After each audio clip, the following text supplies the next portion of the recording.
მომწერებს, მივესალმები სრულიად საქართველოს, ვინც ახლა ვიდეო ლაივს უყურებს, ვინც მოგვიანებით ნახავს, ჩემი სტუმარია საქართველოს შეიარაღებული ძალების საზღვაო ძალების ყოფილი სარდალი კოჩა ვეტრიაკოვი, რომელიც ამერიკის მოქალაქეა, ამერიკაში ცხოვრობს, ის საქართველოს მოქალაქე იყო უმთავრესად, მაგრამ სამწუხაროდ საქართველოს ხელისუფლებამ მოღალატეობრივად მას წაართვა საქართველოს მოქალაქეობა, რადგან მას სწორი, ღია, პატრიოტი ადამიანების ეშინია, რადგან სიმახინჯეს ემსახურება.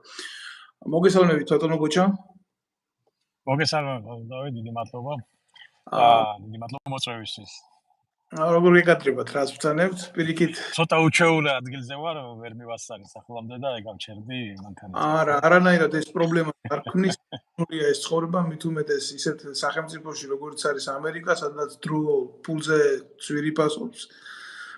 ალბათ დროის ფასი სამწუხაროდ მავნე ხელისუფლებების ხელში საქართველოს მოქალაქეებმა ვერ ისწავლეს, თორე ისეთი დრო, რომელსაც კარგავს ჩვენი სამშობლო საკუთარი ერის და საზოგადოების აღმშენებლობისთვის, ყველაზე ძვირი უნდა იყოს დღეს ჩვენი მოქალაქეებისთვის.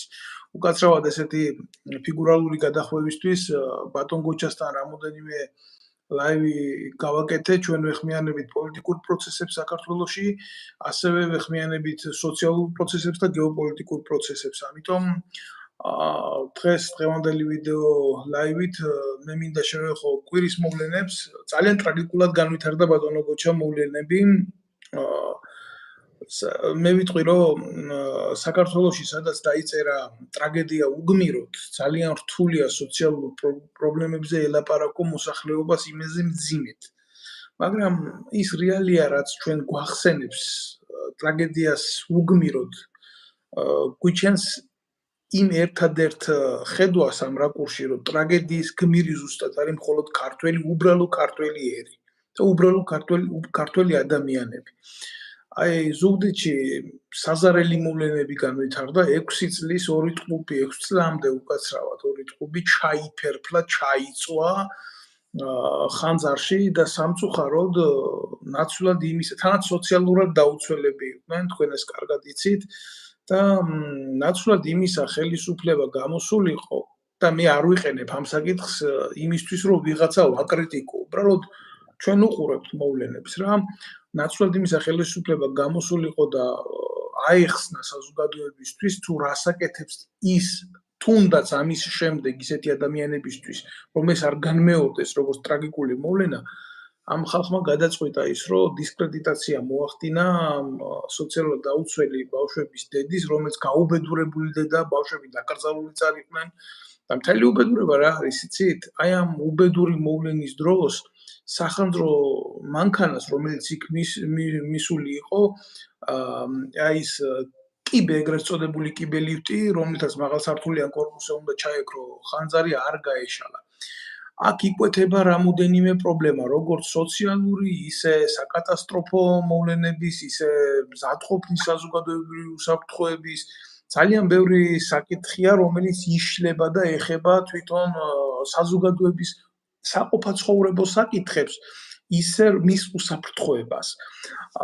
მოდი დავიწყოთ მოვლენების შეფასება აი ამ რაკურსით და გადავიდეთ სოციალურ მოვლენებზე და გავაკეთოთ ის ვარირება, თუ როგორ არის ამერიკაში შეერთებულ შტატებში, ან როგორ არის ეს საფრანგეთში ეს პრობლემები დაცული, ან ამ პრობლემებს როგორ ეხეთება, როგორი კუთხით უვლის აქ სახელმწიფო თავის საზოგადოების და სოციალურ უსაფრთხოებას.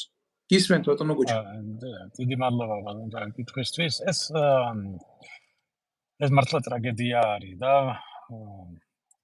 ბავშვის ასე ტრაგიკული ბავშვების ასე ტრაგიკული დაღუპვა ეს ქვეყნის ტრაგედია უნდა იყოს, იმიტომ რომ ბავშვები მომავალია ჩვენი ქვეყნის. და მომავალს თუ ასე ვექცევით, ასე ვუვლით, მაშინ რა პრეტენზიები გვაქვს ან ევროკავშირზე, ან საერთოდ მომავალზე. თუ არ გვინდა რომ განვითარდეთ. ეს უფრო კომპლექსური პრობლემა არ არის, ეს არ არის მარტო პიროვნებებში, ან რომელიღაც პოლიტიკური კუთხით, ან ისე. ჩვენ ბატონო დავით ერთი რამე გვავიწყდება, საბჭოთა კავშირი დაიშალა და დიდი ხნის წინ. და მოდით ჩავთვალოთ, რომ ჩვენ ვართ პოსტსაბჭოთა ცივილიზაციის ნაწილი. და რას ნიშნავს? იმ ცივილიზაციაში, იმ იყო საბჭოთა იმ საბჭოთა სისტემაში ყველაფერზე პასუხისმგებლობას იღებდა სახელმწიფო. და ჩვენ, ასე ვთქვით, მოქალაქეებისთვის ისე იყო სისტემა დალაგებული, რომ შენ არავინ არაფერს არ გიკითხებოდა და არც არავის არაფერი არც თქვენი აზრი აინტერესებდა. იმათ თავისი პროგრამები ჰქონდათ იმ მთავრობებს და მეტნაკლებად კარგად თუ ცუდად აკეთებდნენ, მაგრამ ის უკვე აღარ არის. შესაბამისად, ის გრძნობა, რომ მე ეს არ მეხება, მერე რა რომ იქ ვიღაცას ბავშვი დაეღუპა, ან ცუდ ამ შივრები არიან. აი ელემენტარულად ქუჩაში მე რო დავდიოდი თბილისში, ძალიან ბევრი გამათხოვრებული ადამიანები. ზოგი ყოფილი მასწავლებელი, ზოგი ის, რომელიც თავშავს ჩამოიფარებს, რომ არ იცნოს არავინ. აი ესეთი ტრაგედია არის მთლიანად ქვეყანაში და ადამიანის ბედი არავის არ ახერხებს. ანუ ადამიანი არავის არ ახერხებს თვითონ. და ეს მთლიანად არის ჩვენ საზოგადოებაში გამჯდარი. ანუ ჩვენ ფიქრობთ დიად საქმეებზე, ეს არის საბჭოთა რა ქვია ცივილიზაცია, ჩვენ გვაქვს დიადი მომავლის რაღაც იდეები და ამ დროს გვავიწყდება, რომ ჩვენ გვერდით ადამიანი შეიძლება ავად იყოს, შეიძლება მშიერი იყოს, შეიძლება სრულიად დაუცველი იყოს და ეს არავის არ ადარებს. სამწუხაროდ ეს ჩვენ ამას ვერაფერს ვერ უზავთ, იმიტომ რომ ეს თაობები უნდა შეიცვალოს, ახალი თაობები უნდა გაიზარდოს. რაც შეეხება ჩვენ რა შეგვიძლია საზოგადოებას რა შეუძლია გააკეთოს, ეს არის პირველ რიგში სახელმწიფომ უნდა გააკეთოს მობილიზება, რათა ჩვენი შვილები, ბავშვები პირველ რიგში იყვნენ დაცულები. ბავშვის დაცულობა რას ნიშნავს? მარტო ის არ არის, რომ მას უნდა ჰქონდეს სახურავი, ან მას უნდა ბავშვს უნდა ჰქონდეს თბილი ტანსაცმელი, მას უნდა ჰქონდეს ბავშვს უნდა ჰქონდეს საშუალება ისწავლოს, ბავშვი უნდა იყოს სოციალურად დაცული, მნიშვნელობა არ აქვს, როგორ ოჯახში არის ეს. თუ სოციალურად დაუცველ ოჯახში იზრდება ბავშვი, სახელმწიფომ უნდა ყურად იყოს და ამ ოჯახს ან დაეხმაროს, რომ პროდუქტებით ბავშვებისთვის ტანსაცმლით ან სხვა სახის დახმარება რაც შეიძლება გაკეთდეს, ან ბავშვი უნდა ჩამოართვოს სოციალურ დაუცველ ოჯახს და შეიქმნას სკოლა, გასამხედროებული ინტერნატები, როგორც ეს გააკეთეს 30-იან წლებში ბოლშევიკებმა, როგორც ამას აკეთებდნენ ალბათ ფრანგები, ამერიკაშიც იყო სამხედრო სკოლები შექმნილი და სადაც ეს ბავშვები, ასე ვთქვათ, ნელა იქნება აყვანილი, დაცული, დაპყრობებული და ასევე ექნებათ სწავლის საშუალება და ეს ადამიანები უნდა გაიზარდონ როგორც მომავალი მოქალაქეები. ამიტომ სახელმწიფომ ამაზე უნდა იზრუნოს. პირველ რიგში ჩვენს მომავალს, ჩვენს ბავშვებზე. კიდევ ერთხელ გავიმეორებ, თუ ოჯახი სოციალურად დაუცველია და ვერ გამოყვებობს, იცის რომ ადამიანი მარტოხელადია და ეხლა ფაქტიურად ზოგის მშობლებია, ორივე არიან წასულები ემიგრაციაში სასწავლებლად, ზოგს ერთი მშობელი არ ახავს, მუდმივად წასულია. ან სხვა პრობლემები არის და როდესაც სახელმწიფო სოციალური სამსახური ხედავს, რომ მშობელს არ შეუძლია საკუთარ შვილს მისცეს ის მინიმუმი, რაც შეიძლება მშობელთან ერთად ეს უნდა გადაწყვიტოს, რომ აი ამ სკოლა-ინტერნატში მაქსიმალურად შეუწყოს შექმნას ის პირობები, რომ ბავშვმა იბრძნოს დაცულად. თავი. ბატონო ბოჭა, საკვებით, სწავლით. ეს ორმხრივი მუშაობა არის და ეს სახელმწიფომ უნდა გააკეთოს. მესმის თქვენი ხედვა, კი, ესაა უდაოდ სახელმწიფოს პასუხისმგებლობის საკითხი. თქვენ ახსენეთ საბჭოთა კავშირი. თქვენ რა თქმა უნდა განხილვის დროს თქვით, რომ კარგი იყო, ცუდი იყო, ამას ღებულობდა თავზე სახელმწიფო, ხო? ხო ასე ბრძანეთ რა? კი, ასე იყო. თქვენ გიცხოვრიათ იმ ეპოქაში, მსახურობდით იმ ქვეყნის ჯარში, მანამდე სანამ საქართველოში დაბრუნდებოდით იმ დიდი პატრიოტული ტალღის შემდეგ, რამდენმა ოფიცერმაც დატოვას თავისი სამსახურები, იქ სანამ ამერიკაში წახვილოდეთ, რა თქმა უნდა, შემდეგ. ასე რომ კარგად იცით ეს პლატფორმა როგორ ხდებოდა იქ გადაწყვეტილებების მიღება და ავად თუ კარგად სახელმწიფო იყო სახელმწიფო. თუ იყო, აი მიუხედავად იმისა, როგორი გახრწნილი სისტემა და მოქმედების გეგმა ჰქონდა კგბ-ს, დისკრედიტაციის, ადამიანების გაშავების, გაუბედურების, დაჭერის. ასეთი მოვლენა, რომ შემდგარ ფაქტზე პასუხისმგებლობა არ აიღო როგორც სახელმწიფოს. საბჭოთა კავშირის დროს ყოფილა ესეთი შემთხვევა. აი მაგალითად რას გულისხმობ ახლა იცით? რთულია სასაუბროთ, მაგრამ რა ვქნა, ჩვენ საზოგადოებას ტკივა ეს ყველაფერი და ამ ფაქტის დამალვა ამაზე არ ლაპარაკი ნიშნავს ეს რაღაცა პრობლემის ბალიშის ქვეშ ამოდებას, რომელიც შემდეგ ადრე თუ გვიან აუცილებლად გაიდგამს ცუდ ფესვებს. ამიტომ სათქმელი არის ეს. და გასარჩევია საზოგადოებას. რას გულისხმობ? ესე იგი რა იყო, იცით, მოხდა ეს უზარმაზარი ტრაგედია. გაუბედურდა დედა, გაუბედურდა ბავშვები, გოთხისული იყვნენ კიდე, ორი გადარჩა და ესე იგი, უშიშროებამ გამოიყვანა თავისი გავლენის აგენტები, ვიღაცა ქეთევან ფოჭყვა და თავის გვერდზე დააწერია ესეთი დეზინფორმაციული სიცრუე. მე არ ვიცი ჯერ როგორ უნდა იკადრო ეს როგორც ქალმა, როგორც დედამ, როგორც მოქალაქემ და როგორც პიროვნებამ, რა. ეს ქალიო ძლივს ნახავ, მაპატიოს იმ ბავშვების სულმა, იმ ოჯახმა და მისმა დედამ. რომ ამის დიფუზიას ვაკეთებ, მაგრამ უნდა ვთქვა რა, ეს ქალიო ძლივს ნახავ პოლიციამო ნასვამ მდგომარეობაშიო, რაღაცა ქუჩაშიო. სინამდვილეში ეს ასე არ ყოფილა, ყველა მინდა იცოდეს. მე მაქვს ისეთი შემავლობა, ჩემს საზოგადოებაში თქვენც გაქვთ ისეთი შემავლობა და ეხა მით უმეტეს ხალხია, ბო არ არის და ყველაფერი კარგად იცის. თხილის ქარხანაში მუშაობდა, თუ რამე კი მუშაობს საქართველოში რა, ხამის სმენაში. და იმის გულისთვის რომ რაღაცა აი ამ გაჭირვებულ ქალს დამატებით მიეწოდებია მისი შვილებისთვის წავიდა ამ რისკზე რომ ემუშავა და ეს უბედურება მოხდა, დენი ჩაჭრილი ჰქონდა და სანთლიდან გაჩნდა ეგრეთ წოდებული ხანძარი და მოხდა ეს უბედურება.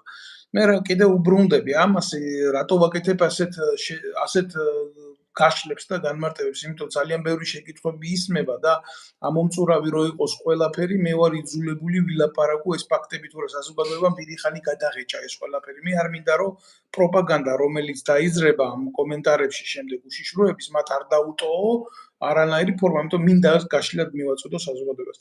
და ლაპარაკობს ასეთ დეზინფორმაციას ავრცელებს ამას და მე ეგრეთ წოდებულ ზაცებკას ცდილობს ხელისუფლება ამ უბედურებაში, რომ თავი გაიბრავს.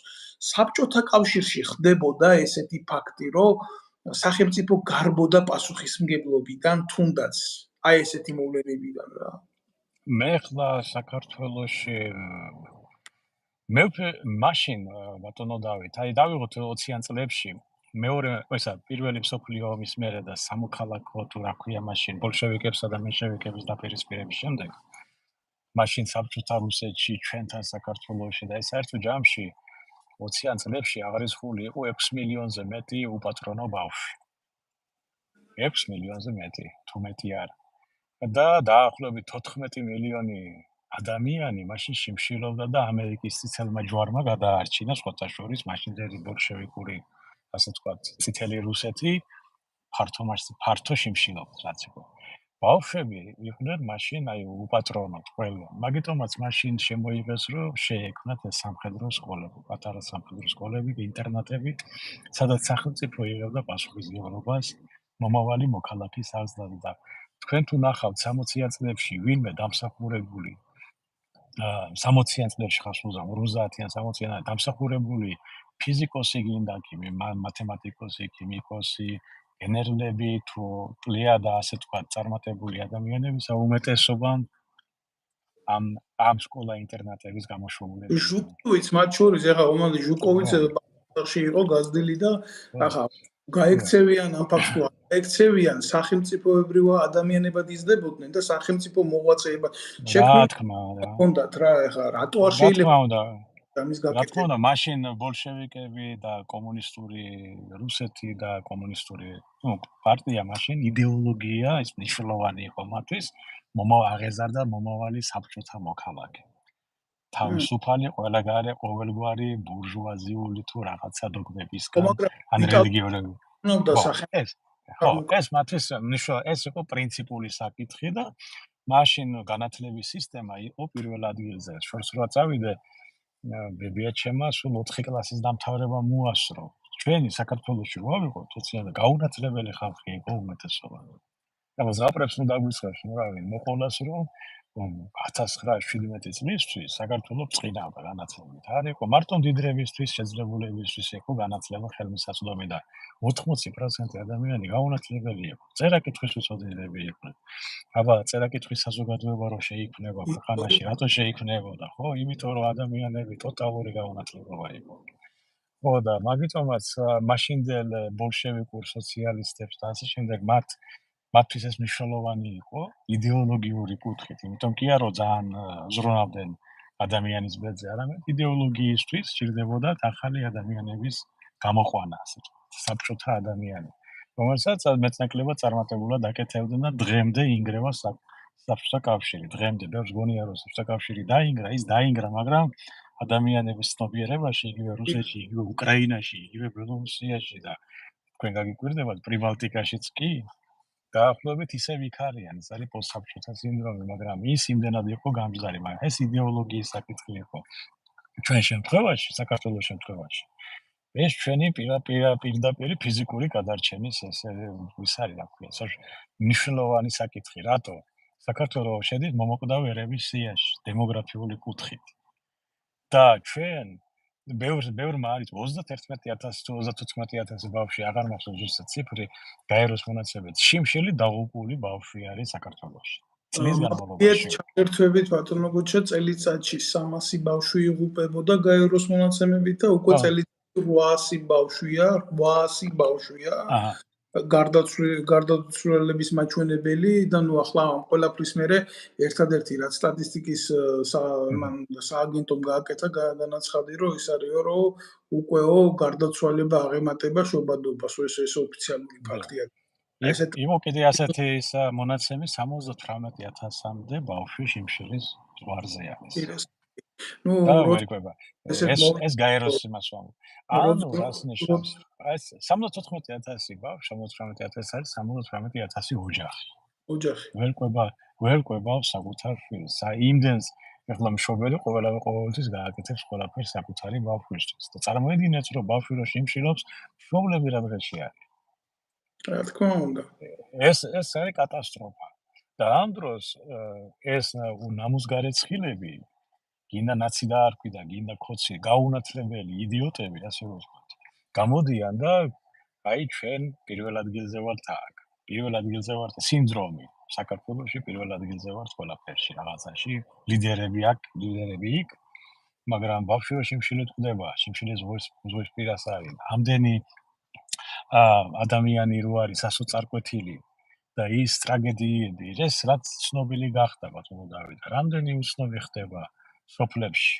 დალადობის ხვალ. ბატონო გოჩა, ოფიციალურ ფაქტს გეუბნებით, ხო ვიცით ეს ყველამ, რომ დაფიქსირდა ეს შემთხვევა, რომ ბავშვმა თავი ჩამოიხრჩო, იმიტომ რომ შიმშილის გრძნობას ვერ გაუძლო და ერთადერთი შემთხვევა იყო ეს გამოძრვა ზურაბიშვილი და ეს არ უნახლებოდეს ქვეყანაშიო, მაგრამ იმის მერე ზურაბიშვილის ხმა არავის არ გაუგონია, თუნდაც აი ამ მოვლენებზე ეხლა ეს ბავშვები რო დაიწუნენ, ხო? ვინმე გამოსულიყო ან პრეზიდენტი, ან სახალხო დამცველი, ან გამოსულიყო ცნობადი სახე. ფაქტურად ტოტალური ტერორია ქვეყანაში, ყველას ეშინია აზრის გამოთქმა და აზრის გამოხატვა. ეს საკითხია ახლა უკვე. მოდი თავიღოთ გადავდოთ პოლიტიკური პარტიები და პოლიტიკური ხედვები და ასე შემდეგ. ბავშვები ხო ყველას მომავალი აქვს, ხო? ამიშენობა აქვს, რომელ პარტიაში ხარ და მაგას. ამაზე ყურადღება როგორ არ უნდა გაამახვილო, როგორც უსაფრთხოება, როგორც ელემენტარულად ყვების საკითხი, როგორ მოუარებიათ დღემდე სკოლებში და ჩაცმა დახურვა. მე მახსოვს, მე სკოლაში სწავლობდი, იმ კომუნისტების დროს 80-იან წლებში, როცა მე სწავლობდი სკოლაში, ბავშვებს რომელსაც უჭირდათ, სკოლაში მოხდათ მათთვის ტანსაცმელი, ფეხსაცმელი, ახლები და უფასოდ ურიგებდნენ ამ ბავშვს. ცუდი საბჭოთა კავშირი. გასაგებია, ხო ვაგინებთ იმ საბჭოთა კავშირს, ნუ ასე ხდება, საგინებელი რაც არის რა მიმართულებითაც უნდა აგინო, მაგრამ უკეთესი ხო უნდა გახდე იმაზე, რაღაცით მაინც ხო უნდა აჯობო, ხო ამდენი წელი გავიდა, საზოგადოება განვითარდა, ცნობიერება შეიცვალა, სახელმწიფოებრიობა მოიპოვე, რო გკითხოს ვინმე თავისუფალი ხარ, როგორ შეიძლება ამ ქვეყანაში ახლა მე არავის ბავშვის დაღუპვა არ მიხარია, არ გამიხარდება კიდე 1000 წელი, მაგრამ როგორ შეიძლება ამ ქვეყანაში იღუპებოდეს მხოლოდ და მხოლოდ ისა სოციალურად დაუცველი ოჯახის შვილები, უბრალო ადამიანები და ამ დროს იყოს იმხელა სხვაობა, დიფერენციაცია რა ამ სოციალურ კლასებს შორის, რომ აი შენი შვილის ამერიკაში, თქვენ კი ხართ ამერიკაში, მაგრამ ახსენებ რა, წასასვლელად რომ იქ რაღაცა გადააფრინო უნივერსიტეტში თავის დროზე, გააკეთო კორუფცია და 30,000 ევროზე მეტი ჩარტერულ რეისში გადაიხადო და პენსიონერ მამას დააბრალო მერე. ამას ხო ერი უყურებს, ეს ხო 30,000 ევრო ხო ეს რაღაცა შემთხვევითი თანხა არა, რამდენ ბავშვს გამოყვებავდა. აი მაგალითად გული მტკივა, როდესაც ვიგებ ისეთ შემთხვევას, ბავშვები დაიცვნენ იმის გამო, რომ მათ დენი ჩაუჭრეს. სახალხო დამცველი დუმს, რატო დუმს? იმიტომ დუმს, რომ კუპონებში ნაყიდი აქვს სახალხო იოსელიანი არის სახალხო დამცველი ალელი კოელისაშვილის პარტიის ყოფილი წევრი. და კუპონებში აქვს ნაყიდი მცხეთაში უზარმაზარი საელექტროსადგური და ახლა მისი ძმა ამუშავებს იმას და ფაქტიურად საქართველოში ვამბობთ რომ წყობა პოლიტიკური ესეთი არის დემოკრატიული ფორმა, მაგრამ არის ტიპიური ფეოდალიზმი და მიგვიყვანს თუ არა ეს ჩვენ სოციალურ კატასტროფამდე, სოციალურ რევოლუციამდე ესეთი ფორმა. რა თქმა უნდა, სოციალური კატასტროფა კი არ მეგვიყვანა, ბატონო დავით, ჩვენ უკვე ვართ. ჩვენ ვართ იმ კიბორჩხალის როლში, აი კიბორჩხალას რო ჩადევ წყალში და ხარშავის ვერ გძნობს, კიდე მოძრაობს, არც იცის რომ ეს იხარშება. ხო, აი ზუსტად მაგ მდგომარეობაში არის ახლა ჩვენი საქართველოს მოსახლეობა. უკვე ვდგევართ ამ სოციალური კატასტროფის წინაშე. დემოგრაფიული კატასტროფა არის, მომოკვდავეების სიაში ვართ უკვე 50 წელს, ჩვენ უკვე გადაშენების გზაზე ვიქნებით მთლიანად. ხო და ისე როგორც ფრანგები მაგალითად და კიდევ სხვა ერები არის. მაგიტომაც ჩვენ იმის ფუფუნება არა გვაქვს, რომ ბავშვებს შევქმნათ ყველა ის პირობა, რაც ახლა არის შექმნილი, რომ ბავშვი არ განვითარდეს. რამდენი მე ახლა ჩავდიოდი, ახლა თბილისში რო ვიყავი, მეტროში ჩავიდოდი ხოლმე. რამდენი ბავშვი დადის, ვერ წარმოიდგინეთ, რომ ზოგი უკრავს, ზოგი მღერი, ზოგი ფულს თხოვს. წარმოიდგინეთ, მათ ხოვრობენ ბავშვები. მთელი სინდიკატებიც კი ჩამოყალიბებულა საქართველოში მაგის. ეს არის კატასტროფა, ბატონ დავით. უნდა დაიჭირო ეს, რა ქვია, ოცნება, ეს ნაცების ლიდერები და, პირობითად, ასე ვთქვათ, კაი უნდა კაკლის საბერტყი ჯოხით კარგად დამერტყო ესენი. უნდა გააკეთონ სხვა ეს ადამიანები რომ მიიყვანო ასეთ დონეზე, როგორ შეიძლება? მაგიტომა ვარ ჩვენ პოსტსაბჭოთა ცივილიზაციის ნაწილი და ბევრი დაიწყებს რომ გინდა თუ არა ევროპელები ვარ და არავითარი აი ჩვენი შვილები შეიძლება არიან ევროპელები. შეიძლება, გრძნობენ ასეთ. მაგრამ აი ჩემი თაობა მაგალითად და ზეგნოთ ეს ფაქტიურად ჩათვალეთ, რომ სანამ ბოლო ჩემი ასაკის ადამიანები არ წავა იმ ქვეყნად, მაგ ქვეყანაში შეიძლება არც არაფერი ეშველოს თუ ასე გაგრძელდა. იმიტომ რომ აზროვნება არის პოსტსაბჭოთა. გამიგეძო? დიახ, ყველაფერი არის აქ და რომ საქართველოს შეუძლია 16 მილიონამდე ადამიანი გამოყვებოს ძირითადი პროდუქტები და ხალხი იმშილობს. საქართველოში არის დაახლოებით ბანკებში დევს 32-34 მილიარდი ლარი დეპოზიტებზე და ეს ფული არ მუშაობს ქართულ ხალხზე და ქართულ ეკონომიკაზე. მუშაობს ბანკების ინტერესებზე და თუნდაც ამერიკული ბანკების ინტერესებზე. და საქართველოს რა აქედა? სახელმწიფო რას აკეთებს? ამისთვის რომ ეს ყველაფერი შეცვალოს.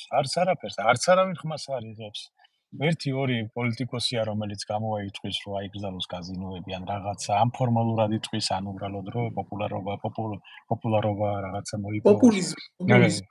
ხო და სინამდვილეში რა ვიცი მე არავისგან არ გამიგია, მე უბრალოდ ახლა შორიდან ვარ და შორიდან ვაფასებ. შეიძლება ბევრი საუბრობს კიდევაც, მაგრამ ამ პრობლემებზე ხო არ არის საუბარი. აი ადამიანს როგორ ეხმარება სახელმწიფო რომ ფეხზე დადგეს.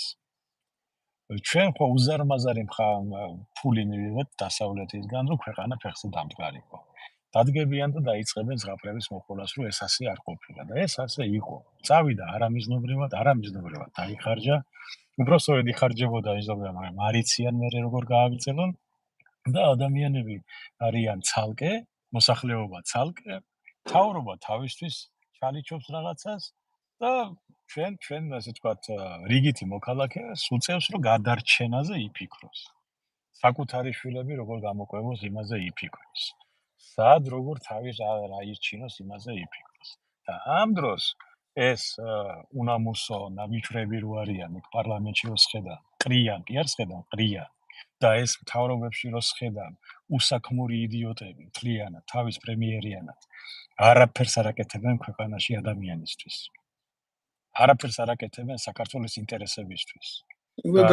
ეს ეგენი მუშაობენ ყველანი ერთი მდიდარი კაცის გუშტურების დასაკმაყოფილებლად. ბიზინა ივანიშვილი. ო, ეს შეიძლება ბიზინა იყოს, გუშინი ეს იყო ბატონი მიხეილ სააკაშვილი. მანამდე იყო ბატონი ედუარდ შევარდნაძე და ვეძებთ ასე მეფის სამსახურში დგება სულ ყველა, იმის მაგივრად რომ სახელმწიფო სამსახურში ჩადგეს და ხალხის სამსახურში იყოს ჩვენი სახელმწიფო.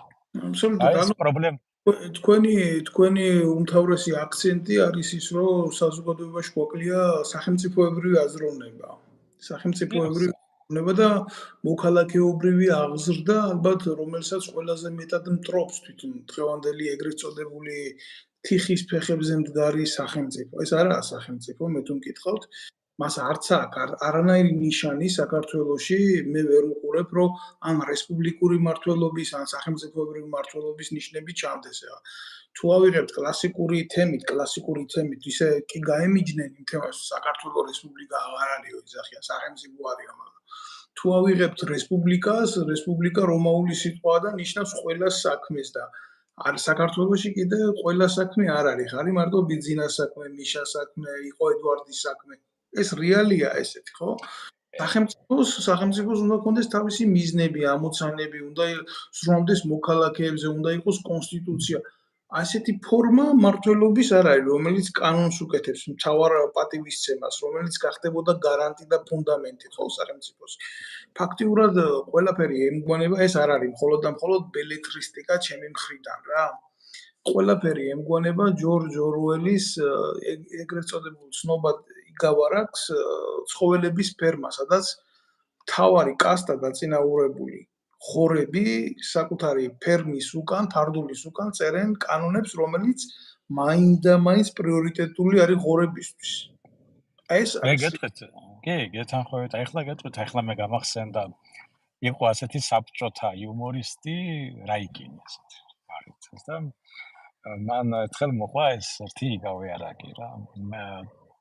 დათვი წავიდა და ჯუნგლებში და უნდა სამსახურის დაწყება. ხო და ჯუნგლებში უთხრეს, რომ არ არის კადრებში უთხრეს, რომ ერთადერთი ადგილია კურდღლის ადგილია და თუ იმუშავებო, კი ბატონო, აგერ იმუშავე. ნუ რა იქნა საჭმელია ოჯახი ხო უნდა იცინოს თავი და დაიწყო კურდღლის ადგილზე მუშაობა. ამ დროს ხედავს, რომ დაინახა კურდღელი, რამდენიმე კვირის მერე მოვიდა დათვის ადგილზე მუშაობს. ხო და დათვი წავიდა პროტესტი განუცხადა რა არის ეს საუბარს, აგერი კურდღელი მუშაობს ჩემ ადგილზე, დათვის ადგილზე და მე კიდე კურდღლის ადგილზე რატო უნდა ვიყო და ნუ წავიდნენ მეფესთან პროფესორად კომისია შეიქმნა და კომისია რომელიც იხილავს. ხო და ეს კომისია ეკითხება კურდღელს შენ რაზე მუშაობ?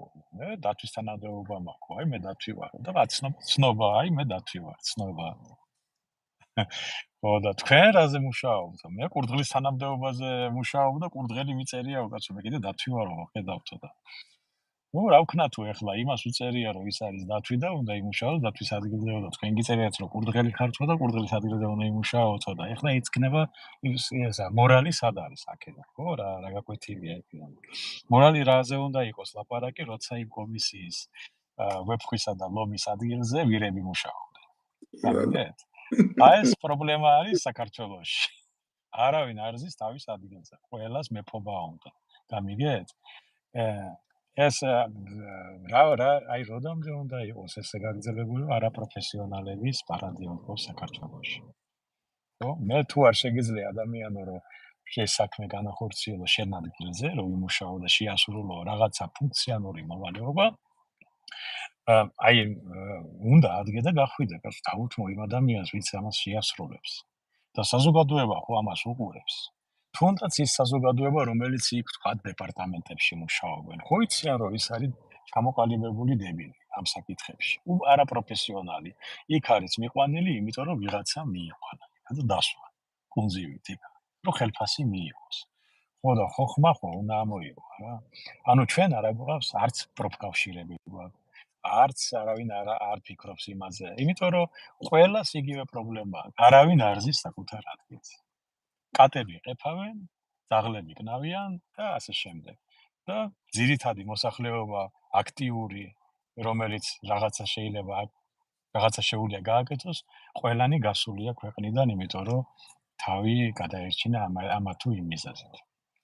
და ვართ იქ, სადაც ვართ ახლა. ბატონო გოჩა, სამწუხაროდ გამოსახულება დაკარგა, თქვენ არ ჩანხართ ხმა ისმის თქვენი, მაგრამ პრობლემა არ არის. დაიცადეთ ერთი წუთით, მაპატიეთ. მე გავაგრძელებ საუბარს. პრობლემა რაში მდგომარეობს, იცი, კიდე აი უმთავრესი პრობლემა, რაც მე დავინახე ახლა, ხო შეიძლება სახელმწიფო თუნდაც მინიმალისტურად ადგეს და იზრუნოს ელემენტარული უსაფრთხოების ისეთ სტანდარტებზე, სადაც არ დაამონტაჟებენ აი გაზის გაჟონვის საწინააღმდეგო სისტემას, ხო შეიძლება დაამონტაჟონ მაგალითად დენის აი ესეთ ხანძრის საწინააღმდეგო სისტემა, ხო შეიძლება დაამონტაჟონ ძალიან ბევრი უსაფრთხოების სისტემა, ან წყლის თუნდაც აი სადაც მე ვცხოვრობ ახლა საფრანგეთში ეს საქმე არის თავიდან ბოლომდე უზრუნველყოფილი იდეალურად გესმით და სამწუხაროდ აი საქართველოში ამდენი შემთხვევა მოხდა, ამდენი ფაქტი იყო და ამის პასუხისმგებლობის აღება ხელისუფალს თავზე არ უნდა. მას ამის სურვილი არ გააჩნია. ძალიან გული მტკივა ამას რომ ვლაპარაკობ, მაგრამ ფაქტია, ეს რეალობას არ ცვლის. ესაა შემთხვევა. ბატონო გოჩა, როგორ გესმით ჩემი? კარგად ისმის, კარგად გამოსწორდა, იმედი გამოსახულება გამოსწორდა. თქვენ არ ჩანხართ, მაგრამ თქვენი ხმა ისმის. მაპატიეთ, არ ვიცი რატომ აქ მიჩვენებს, რომ ყველაფერი რიგზე არის კავშირში. არა უშავს, ახლა მე რო გავთიშო, საერთოდ დაიკარგება სამწუხაროდ ეს ჩვენება და ჯობია რომ თუ არა ხარ წინააღმდეგი ვილაპარაკოთ. თავიდან გათიშვა ამ ყველაფრის გამოიწვევს იმას, რომ ეს ჩვენები დაკარგავენ ამ ვიდეო ეთერს.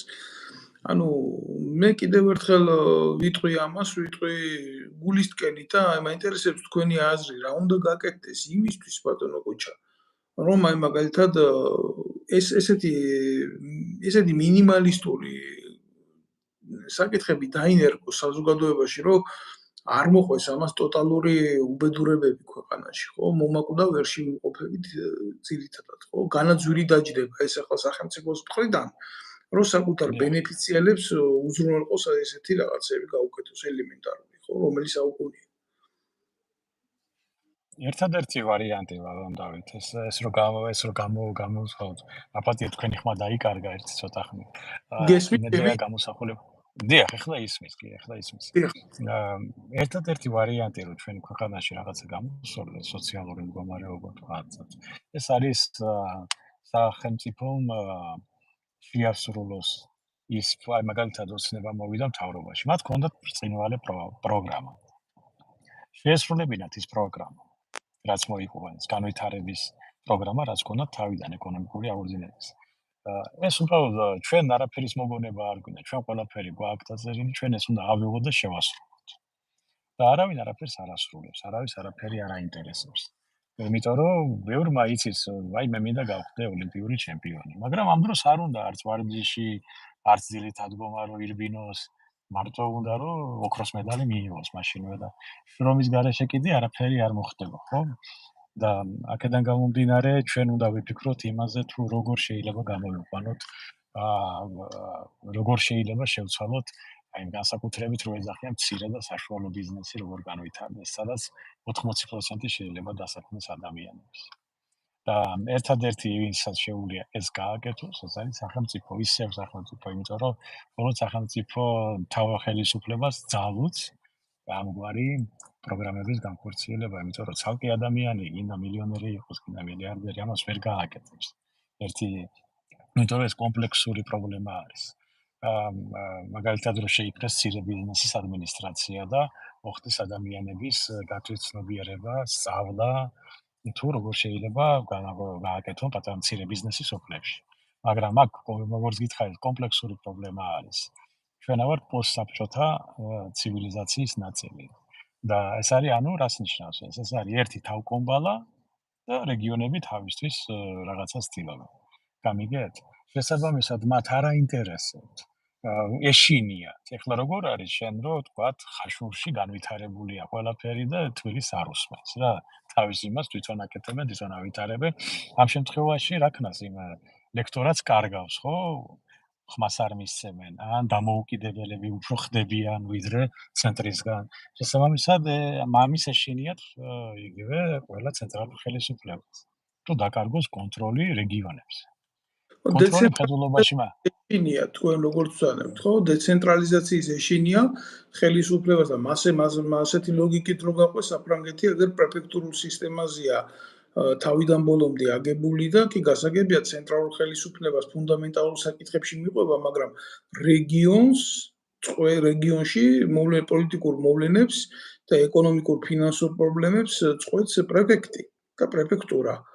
ხო და რა ვიცი დაქცეული სამ ქვეყანას არაფერი არ იტყობა და იქ რა სისტემაზე მიყვება.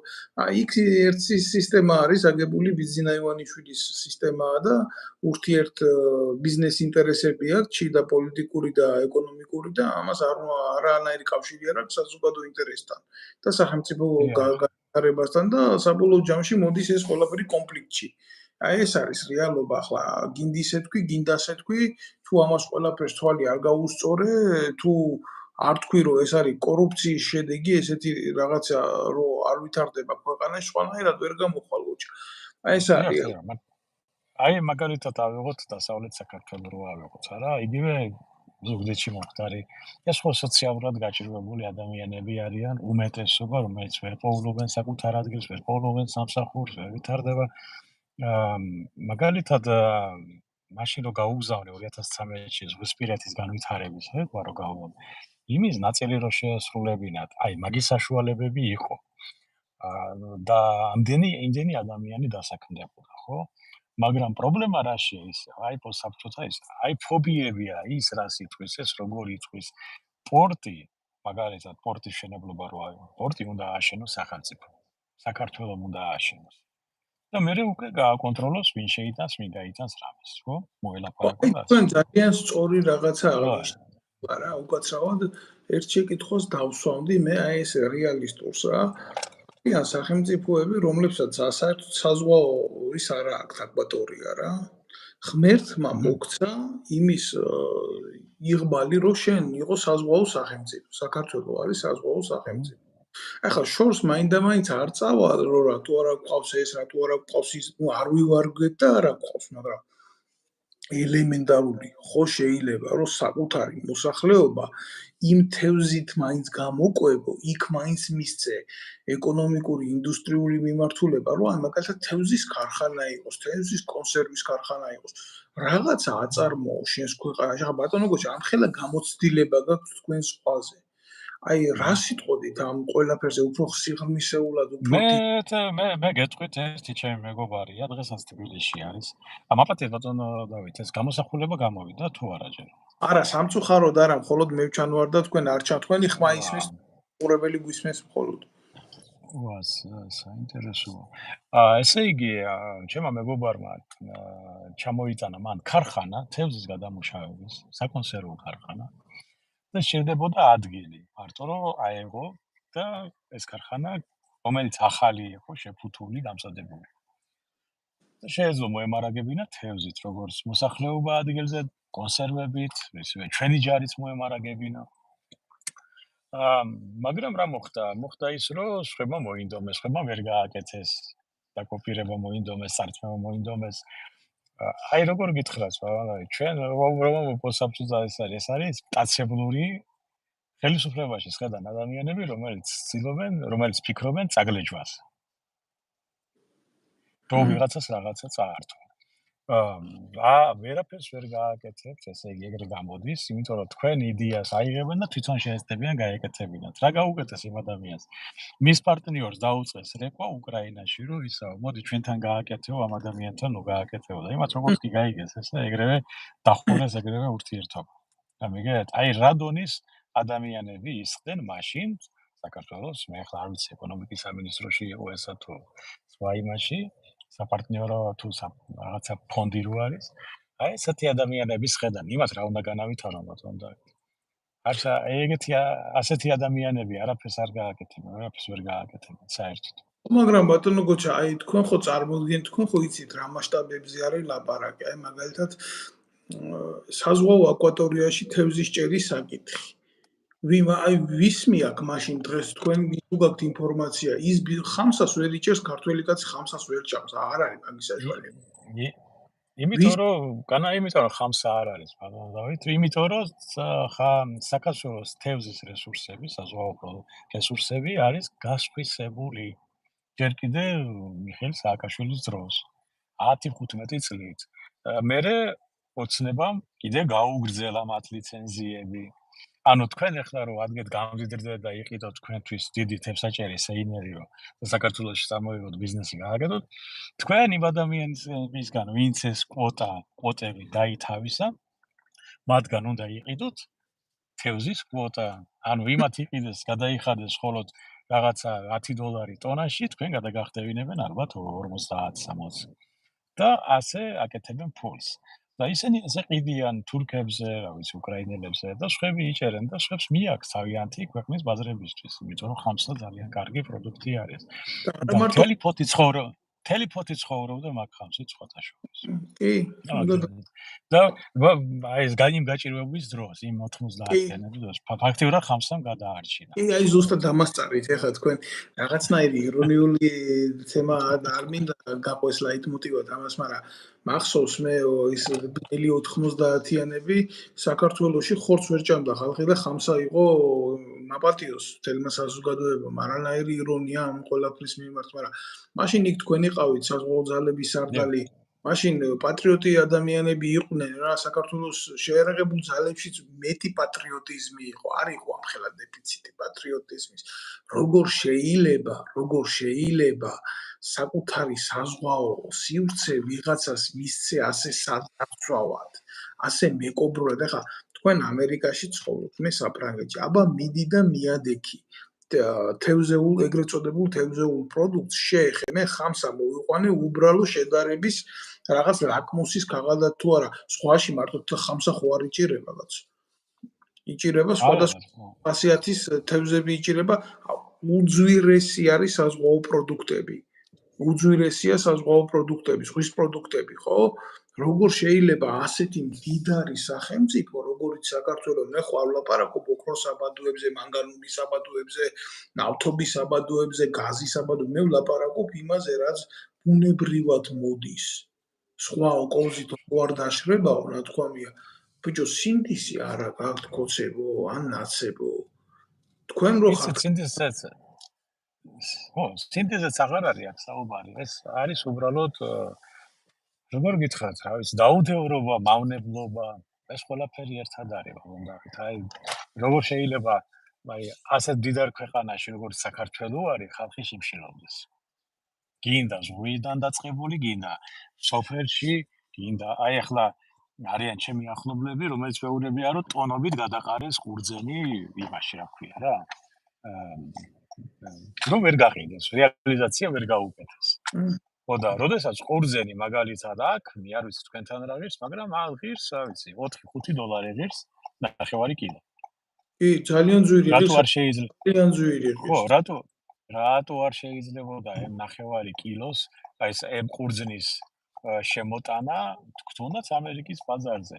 მით უმეტეს რომ ამერიკას ფაქტიურად ნოლია გამბაჟების ისა რა ქვია, ნოლი არის, რო შემოიტანო რაღაცა საბაჟოზე ამერიკაში საქართველოში წარმოებული, ფაქტიურად ნოლიდან გადასახადა. და აგერ აქ არგენტინიდან ჩამოტანილი და ჩილიდან ჩამოტანილი ყურძენი იყიდება. რატომ არ შეიძლება რომ ჩვენებს გაეკეთებინათ 6 ტონა მანავე წამს რო გადაყრის ადამიანი რომ ვერსად ვერ გაასაღა, მაგრამ სახელმწიფო იმას ნიშნავს რომ სახელმწიფოს არა გაწყობილი არც დისტრიბუცია, არც რა ქვია მოსავლისა, მარტო იდულობენ რომ ღვინის ქარხნებს მისცენ. მარტო ღვინის ქარხნები ხო არ არის კაცო? ხო, ბევრი რაღაც სხვა ორგანიზება შეიძლება ჩვენების ამ რაღაცა, ანუ მე ხლობოთ სიტყვიერად მე არ ვიცი ახლა რა სიტუაცია იქ, მაგრამ ჩვენ გვაქვს უამრავი საშუალებები, უამრავი მიმართულებით განუვითარებელია ქვეყანა.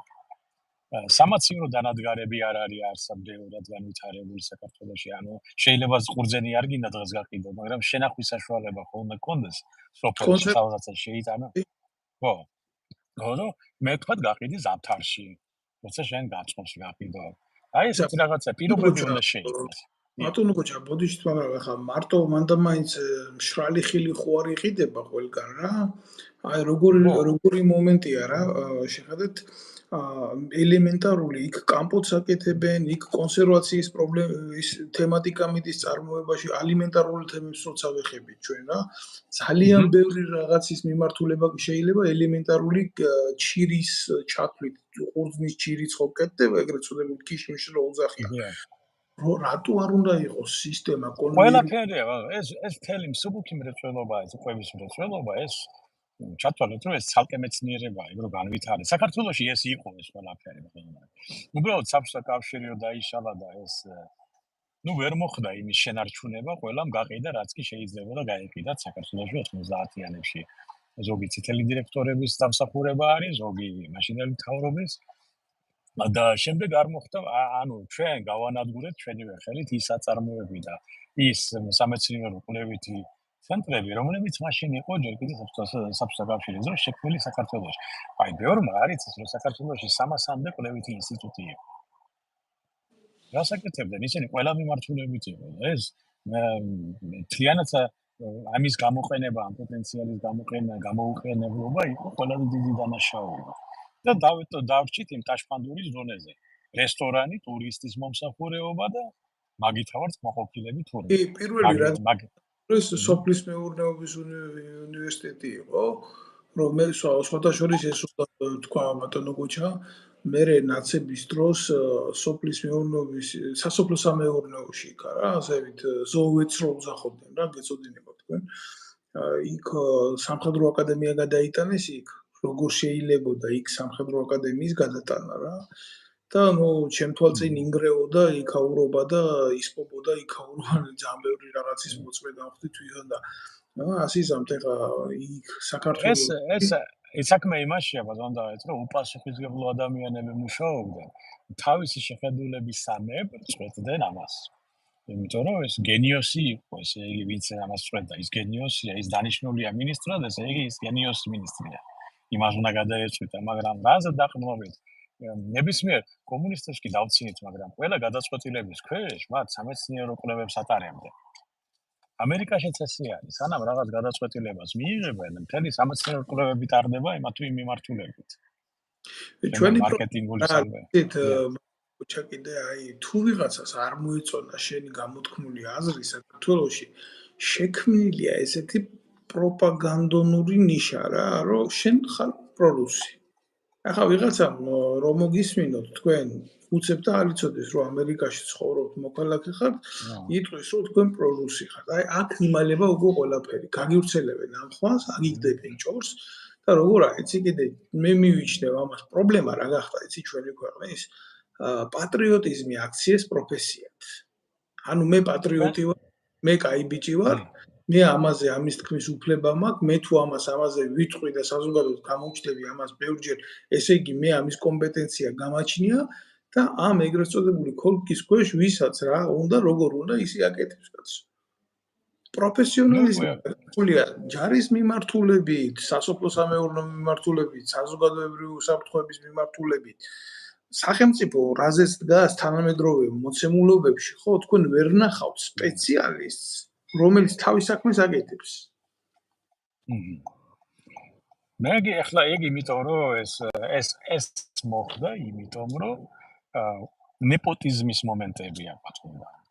ვინც კი მოვიდა, ყველამ თავისიანი მოიყვანა, თავისი ოჯახის წევრები, თავისი ისა, შეიძლება 1001 იყოს მართლა პროფესიონალი, მაგრამ ის რაც იყო და რასაც აკეთებდნენ ეს ადამიანები, დამსახურებული ადამიანები ეს იყო ფაქტიურად ამ ნეპოტიზმმა ქვეყანა გაანადგურა. ნეპოტიზმი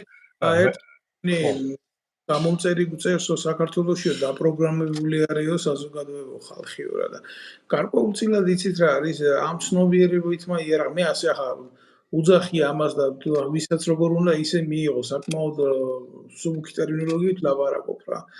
ცნობიერებებითმა ფსიქოლოგიურმა იარაღმა მიიყვანა საზოგადოება სრულ ინდიფერენტული გახადა პოლიტიკური თუ საზოგადო მოვლენების მიმართ რა.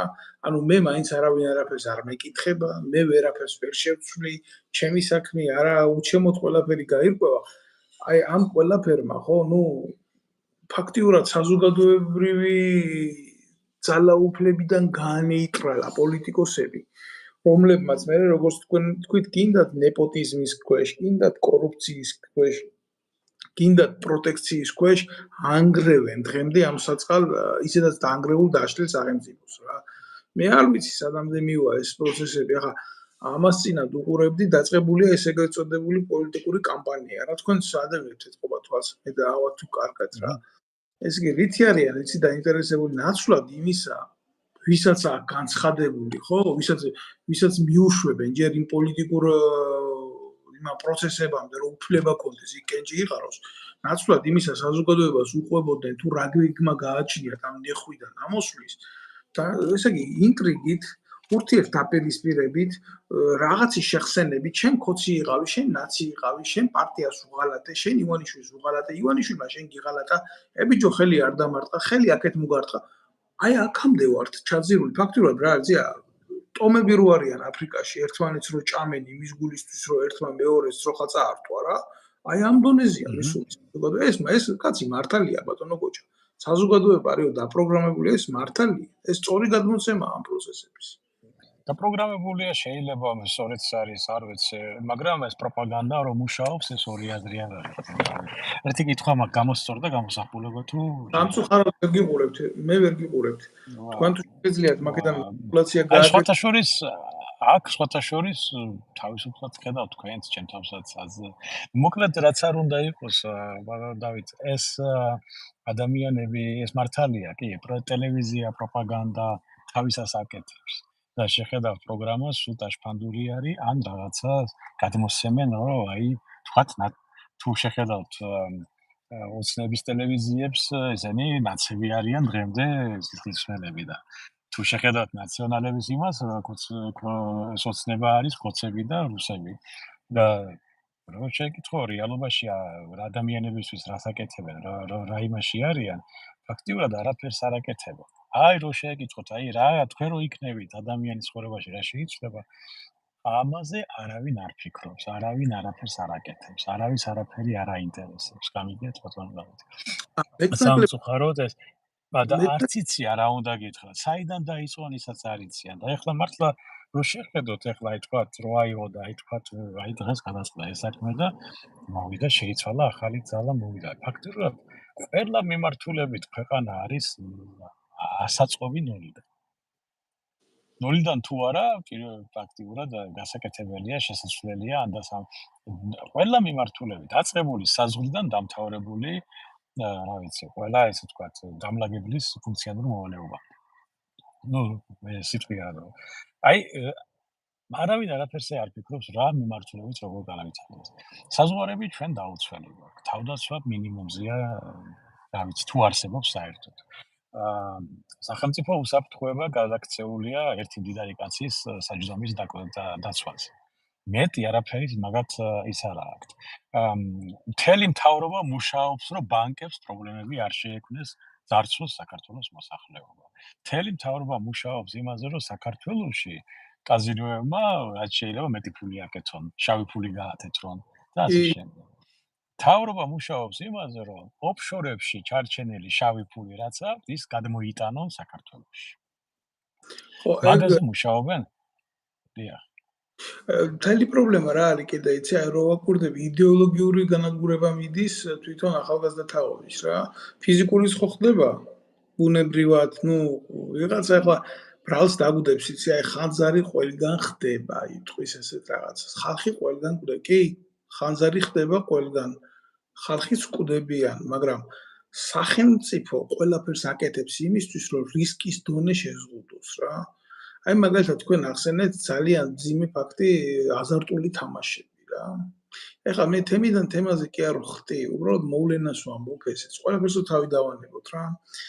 მთელი უბედურება რა არის, იცი, აზარტული თამაშების ბიზნესმა დაიწყო პოლიტიკური პროცესების მართვა და რას გულისხმობ ახლა რა? ისე დაიწყეს მოქმედება, როგორც პოლიტიკოსები მოქმედებენ საქართველოში. შეიძლება ისინი ყოფილი პოლიტიკოსები არიან, ვინც ამის უკან იმალებიან და ტაქტიკა ერთი აქვს, მაგრამ აი მაგალითად სპორტსმენების ყიდვა დაიწყეს რა. სპორტსმენი ბატონ დავით, მაპატიეთ. ხომ არ ჯობია რომ გავთიშოთ და ახლიდან რომ ჩავთოთ ესა და ბატონო გოჩა, მე ბატონო გოჩა ეს ყველაფერი უნდა იმას ხნა, რა ქვია, დავკარგო და არ მინდა, იმიტომ რომ სახლიობა უსმენს ამას და აუცილებლად როგორი მომენტია, იცი, სხვადასხვა არხებზე ვდებ ამ ყველაფერს და იქ ძალიან დიდი ნახვები აქვს და ამიტომ არ გავთიშავ მაგას მე. თუმცა ქართულ ოცნებას კიდევ ასიამოვნებთ მეორე კვირაში პრობლემა არ არის, თუ რამე საბოტაჟს აკეთებს მაგაც იმის. არ გამიკვირდება ეს. და რას ვამბობდი, აი დავასრულებ.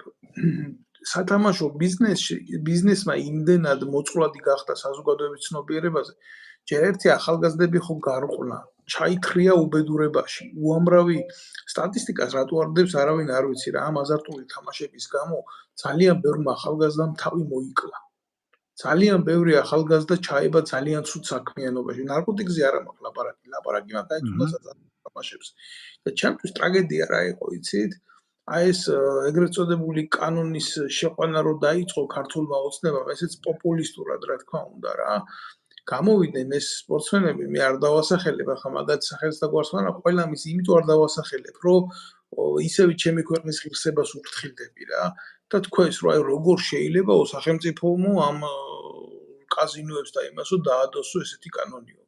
მე მივიჩნევ, რომ ეს არის სახელმწიფოს ყველაზე დიდი პასუხისმგებლობა გაიმიჯნოს ესეთ შავ ბიზნესს, კაცო, როგორ შეიძლება ესეთი რაღაცა ქვეყანაში იყოს.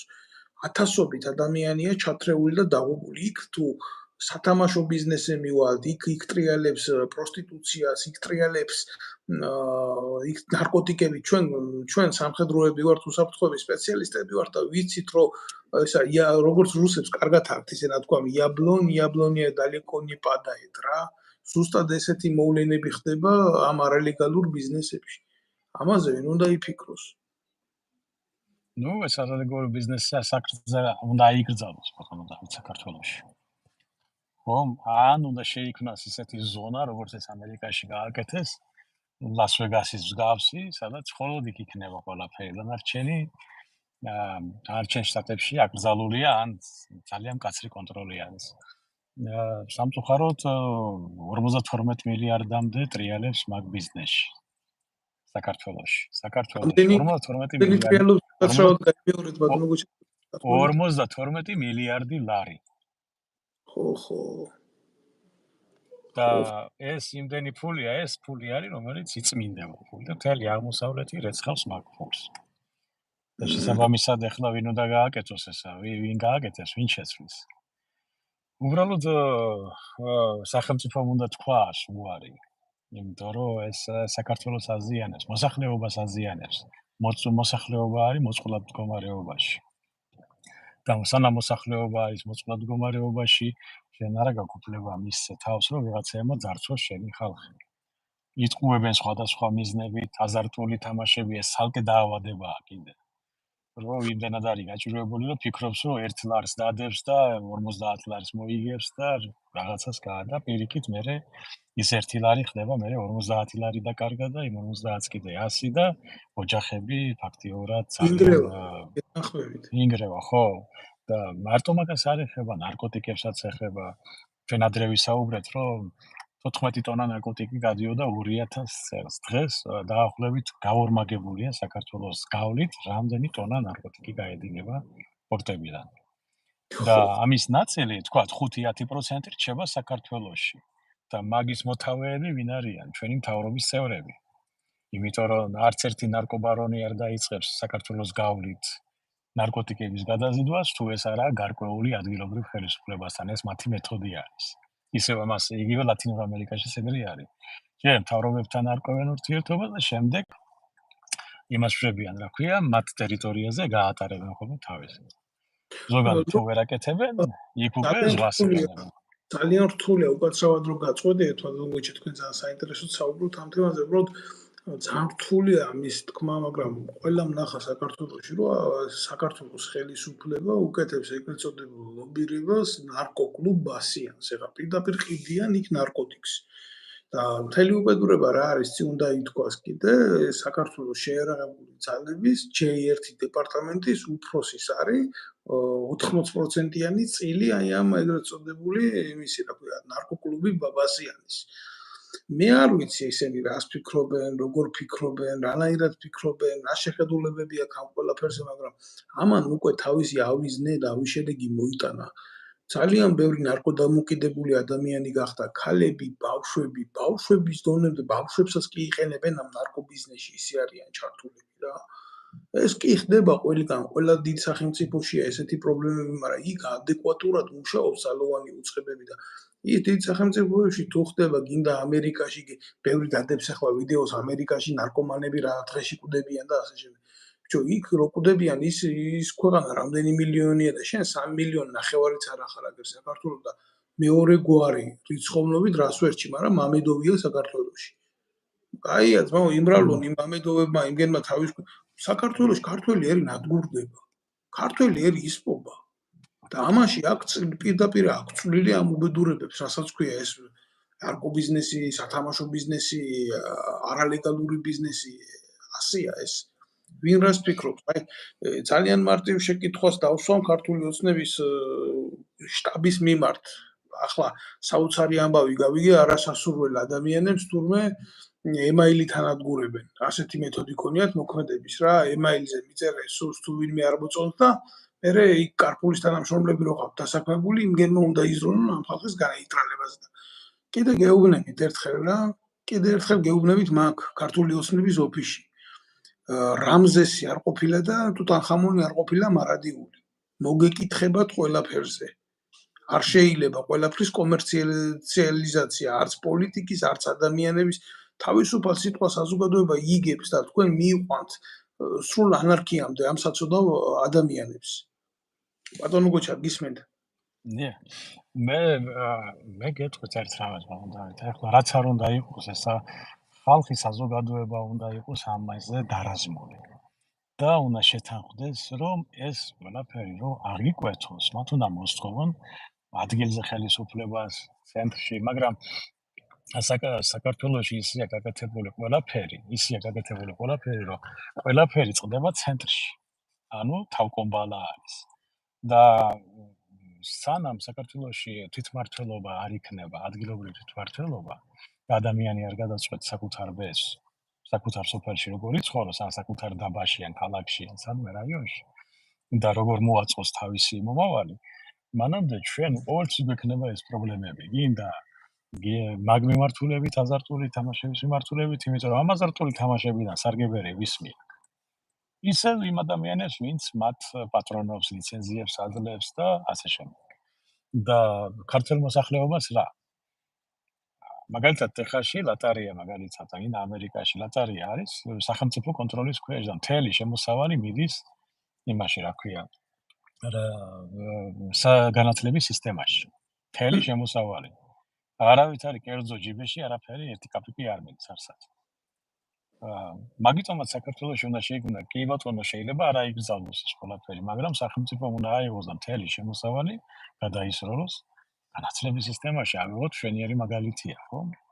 და კიდევ ბევრი მიმართულებით შეიძლება გაკეთდეს სახელმწიფოს რო იფიქრო ადამიანები სამთავრობაში ვინც არის, იმათ უნდა იფიქრო, მაგრამ იმათ სამწუხარო წარმოდგენა არ აქვს, არც თავდაცვაზე, არც უსაფრთხოებაზე, არიან აი დაბალი დონის განათლებული ადამიანები, დაბალი ინტელექტის მატარებელი ადამიანი, იმიტომ რომ მაღალი ინტელექტის მატარებელი ადამიანი ასეთ შეცდომებს და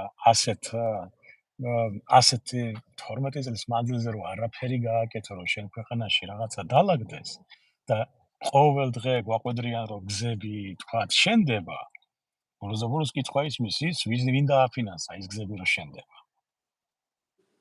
სოფლიო ბანკი არის, ან აზიის განვითარების ბანკი, ან ევროპის განვითარების რეკონსტრუქციის ბანკი და შენ რას აკეთებ? შენ ხელისუფალო, შენი ადამიანი იყოს ბედნიერი შენ ქვეყანაში. გეთანხმებით. მაგაზე არაფერს არ აკეთებენ. და თქვენ ნახეთ, ეს გაკეთდა, ეს მონაკვეთი გაიხსნა, ის მონაკვეთი გაიხსნა. და შეხედო ვინ გააკეთა ეს ყველაფერი, ვისი ფულით მოხდა. ეს ყველაფერი მოხდა ისევ ევროპელების ან აზიის ჩინეთის მთავრობის ან ამერიკის მთავრობის დახმარებით. კიდევ მეზობელი ქვეყნებიდან რაღაც პატარ-პატარა დახმარებით. შენ რას აკეთებ? შენ უბრალოდ ძარცვავ შენ მოსახლეობას, რომელიც ემიგრაციიდან ფულს აგზავნის, ხო? გეთანხმებით. სრულიად გეთანხმებით. რა არის იცით საზოგადოებას არ აწვდიან ამის ინფორმაციას, პრიხვატიზაციას აკეთებენ ყველაფრის, ანუ ბიძინა ივანიშვილის მადლობა, ეუბნებიან ასე თუ რამე გაიხსნა, თუ ბოლოს სააკაშვილიც ასე იყო გადასული რა. გახსოვთ თქვენ უკაცრავად. სიტყვა არ დატოვოთ. წინა საარჩევნო მოვლენები რო იყო 2012 წელში, ბავშვებს წიგნები არ ჰქონდათ სკოლაში და ნაცებმა დაიწყეს დაბეჭდვა მაღალი ილუსტრირებული წიგნის რა გააკეთეს ნაცებმა და მიშამ. და მეორე წუთში ბიძინამ გააკეთა წიგნი რა გააკეთა ბიძინამ. აი ესეთი რაღაც. მე არ ვიცი ახლა ეს რამდენად ეს ომის ესეთი ფორმა ერთმანეთს იმაში გაეჯიბრნონ, ვინ მეც გააკეთებს მისი ქვეყნისთვის და არა იმაზე, ვინ უფრო მაღალ პოლიგრაფიულ წიგნს დაბეჭდავს, რომელიც განათლების მომტანი არ არის რა. უკაცრავად სიტყვა დატოვეთ თქვენ, მაგრამ აი ეს მინდოდა მეთქვა რა, უცილებლად მინდოდა მეთქვა. დიახ, ბატონ დავით, ეს სოციალური მხარე, ეს იმხელა არის, ბატონ დავით, აქ რო დავდგეთ 1-2-3 წელი ვისაუბროთ, ყველა მიმართულებით, ჩვენ ბოლოშიც ვერ გავალთ. იმდენი ეს არის კომპლექსური პრობლემა და ზოგჯერ ჯობია რომ ხალხმა თვითონ გააკეთოს გადაწყვეტილება, ხალხიც უნდა ჩაერთოს ქვეყნის აღმშენებლობაში, მაგიტომ არის მნიშვნელოვანი ადგილობრივი თვითმმართველობის განვითარება, იმიტომ რომ მე არ ვიცი მაგალითად საგარეჯოში რა უნდა გაკეთდეს, ხო? ისევე თქვენ შეიძლება არ იცოდეთ თუშეთში რა უნდა გაკეთდეს უკეთესად. და ასე შემდეგ, ადგილზე ვინ ცხოვრობს მოსახლეობა, იმათ უკეთესად იციან, როგორ უნდა ცხოვრება, როგორ განვითარდნენ. შენ უბრალოდ უნდა შეუქმნა იმათ პირობები, რომ ეს მოხდეს. და მაგის თუ არ აკეთებს სახელმწიფო, ერთი ადამიანი ვერ იქნება ვუნდერკინდი, რომ ყველაფერი, ასე ვთქვათ, ყველაფერი იცოდეს, ყველაფერს აკეთებდეს, თვითონ ყველას უკეთებდეს. მოსაბჭოთა ცნობიერება რა არის? აი ვიღაცა მოვა და გააკეთებს. აი ვიღაცა მეფე, პატრონი, ვიღაცა ბიძია, ასე ვთქვათ, მდიდარი იქნება, ღარიბი იქნება თუ ჭკვიანი და ის გამიკეთებს ყველაფერს და მე არაფერი არ უნდა ვაკეთო. ეს ცნობიერება უნდა ამოიძერგოს. და ხალხი თვითონ უნდა ჩაერთოს საკუთარი საქმეების მოწესრიგებაში. ახლა აი თქვენ თუ შეხვალთ მაგალითად რომელიმე სოფელში, ხედავთ რომ ზოგის კარმიდან უარი მოწესრიგებული, ზოგის კიდე ბალახი და გაუვლელი ისა ჯუნგლები არის, ხო? რას ნიშნავს? ზოგი მუშაობს კარგად საკუთარ სახლს, ზოგი არ უვლის, ხო? და შესაბამისად ვინც არ უვლის, იმას უნდა დაეხმარო რომ მოუაროს, ან სხვა პირობები უნდა შექმნა, ან სხვა რაღაცა უნდა გააკეთოს, რომ ის სახლიც მოვლილი იყოს, ხო? მაგრამ მოსახლეობა უნდა იყოს ჩართული ამ ყველაფერში. თუ მოსახლეობა არ არის ჩართული, არაფერი არ გამოვა. და ყოველთვის იქნება ესეთი დაბალი დონე. დაბალი დონე არის ეს, რაც კეთდება, თქვათ, სახელმწიფო სტრუქტურები ფაქტიურად გადაქცეული არის, რა ვიცი მე, დაბალ დონეზე არის, ბატონო დავით, დაბალ დონეზე ყველაფერი. და რა მოხდება კიდე, აი თქვათ, მოხდა რაღაცა სასწაული და შეიცვალა, მაგრამ საიდან უნდა დაიწყო, როცა ამდენი გაუნათლებელი ადამიანის არის სახელმწიფო სტრუქტურებში დასაქმებული. დაბალი დონეა, ინტელექტის დაბალი დონე არის სასწაულად, წერა-კითხვა შეიძლება ბევრმა არც იცოდეს. აი ახლა აიღეთ ნებისმიერი და უთხარი, აბა თავისუფალი თემა დამიწერე რაღაც საკითხზე რაღაც. თავისუფალ თემას დაწერს ახლა ვინმე? შეიძლება 1-2 ადამიანი მოიძინოს დაწერს, ხელით ვამბობ, ხელით რო დაწეროს. ანუ პრობლემა არის წერა-კითხვის უცოდინარი ადამიანები არიან ძირითადად უკვე მოსული. მე აი რა არის ყველაზე დიდი პრობლემას ვგრძნობ იმაში, კი განათლების დონე რა თქმა უნდა და რომელი თავისუფალი თემის დაწერაზეა საუბარი, კი მე პატივს ვცემ სხვა ენებს, მაგრამ როდესაც პრემიერ-მინისტრი და თუნდაც შემდეგ მეორე კიდე პრემიერ-მინისტრი ღარიბაშვილი და ეს ჩიჩილაკა რო არის ახლა, იცით რას როგორ ტერმინოლოგიას ხმარობენ? აი ხო შეიძლება არსებობდეს ფუნდამენტალური ტერმინოლოგია, რომელიც ლათინურიდან ციტირებით გააკეთო, მაგრამ როდესაც შენ ოპოზიციასთან მიმართებაში პოლიტიკური კულტურა არ გაგაჩნია საუბრის და ქართულ ენას აყენებ შეურაცხყოფას და ამბობ ვინერ ყოფ საზოგადოებას ვინერებად და ლუზერებად. არ ვიცი, მე ინგლისურ ენას არ ვფლობ, მაგრამ როგორც გავერკვიე, ეს არის წაგებულები და მოგებულები. და საკუთარ ქვეყანაში პრემიერ-მინისტრი ვერ უყურებ იმის ანალოგს საკუთარ ენაში, რომ წაგებულს წაგებული უთხრა ქართულ ენაზე და მოგებულს მოგებული უთხრა. აი, მაგალითად საფრანგეთში აქ. თქვენ ვერ ნახავთ ვერცერთ სახელმწიფო დაწესებულებაში, უწყებაში ადამიანს, რომელიც თქვენ, იმიტომ რომ თქვენ გაგიმარტივდეთ არსებობა, სხვა ენაზე დაგელაპარაკოთ. მე მქონდა ესეთი შემთხვევა, თავიდან მე აქ არ ვიყავი ინტეგრირებული, ბავშვი მივიყვანე სკოლაში, ვალდებულება იყო, ჩემი მიმიყვანა, აქ არ შეიძლება ბავშვი განათლების გარეშე. რა თქმა უნდა, მივიყვანე და შემოხდა სკოლის დირექტორი. და მაშინ გერმანულ მხარეზე ვცხოვრობდი საფრანგეთის არის ესეთი ქალაქი მილჰაუსი. და რო შემხვდა მე უთხარი ფრანგული არ ვიცი, ვსაუბრობ გერმანულად, მე ვიცი გერმანული, მაგრამ ვერ დაგელაპარაკებით გერმანულად, იმიტომ მე ვიმყოფები სახელმწიფო უწყებაში და მე ვარ ვალდებული ვისაუბრო ფრანგულ ენაზე. აი ესეთი და მე აბსოლუტურად ვეთანხმები მას.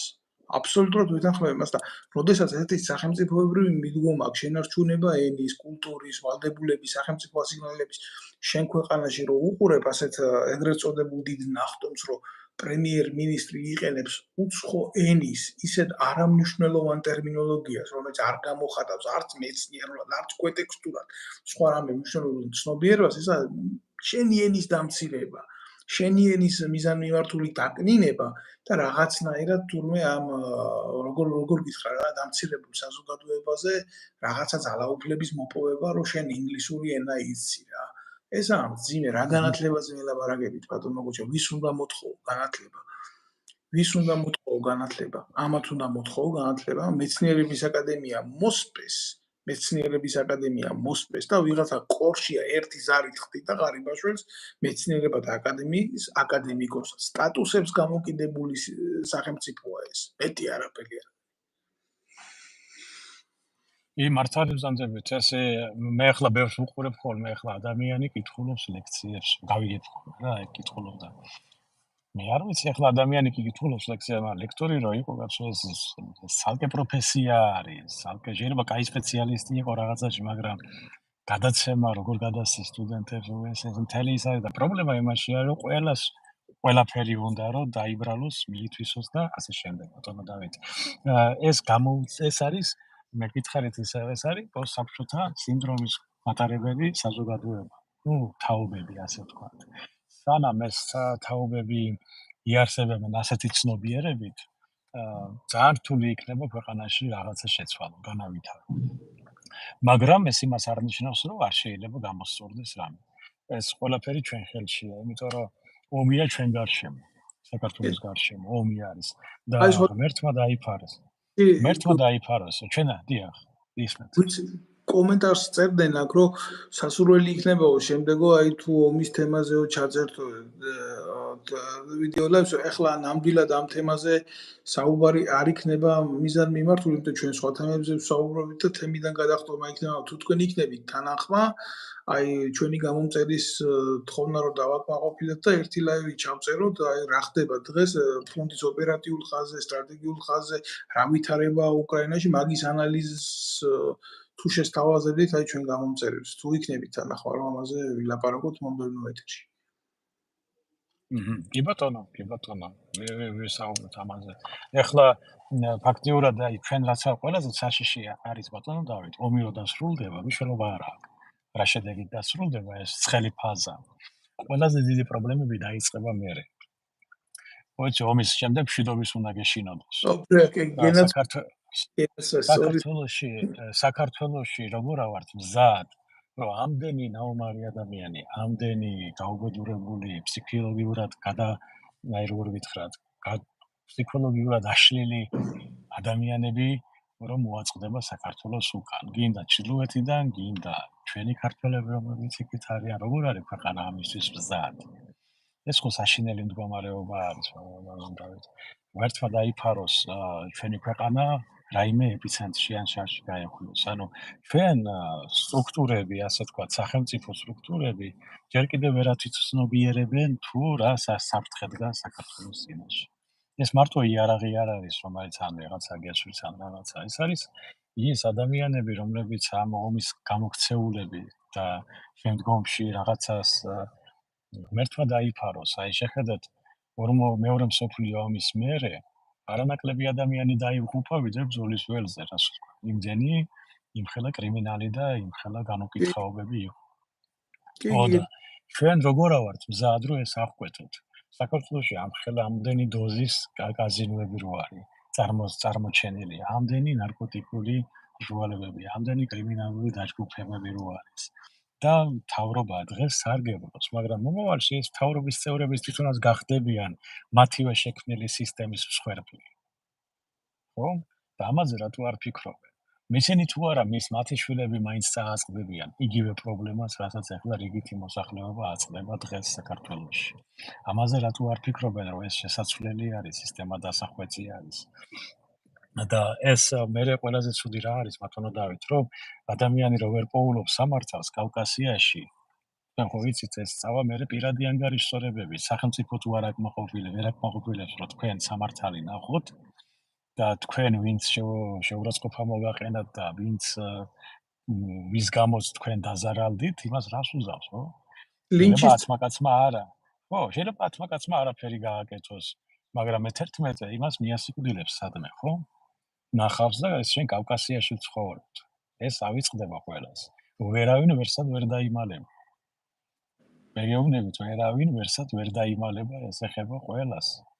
ვინც არის ამოფარებული რაღაცის და ვითომ რაღაცა იმებს მაიმუნობს, ან ცდილობს რომ კონფლიქტი გააღვივოს, ან რაღაცა ეს რაღაცა კოლცენტრები და რაღაცები რო აქვს შექმნილი და ასე შემდეგ. ყველა სახელი გვარი ცნობილი არის. ყველა ადამიანი არა ვერავინ ვერსად ვერ გაიქცევა და ადამიანები ახლა როდესაც თქვენ სამართალს ვერ იპოვით, იმას როგორ უნდა შეარჩინოთ თქვენი ასეთი მდგომარეობა, ხო? ეს პრობლემა სერიოზულად ადგას საქართველოში.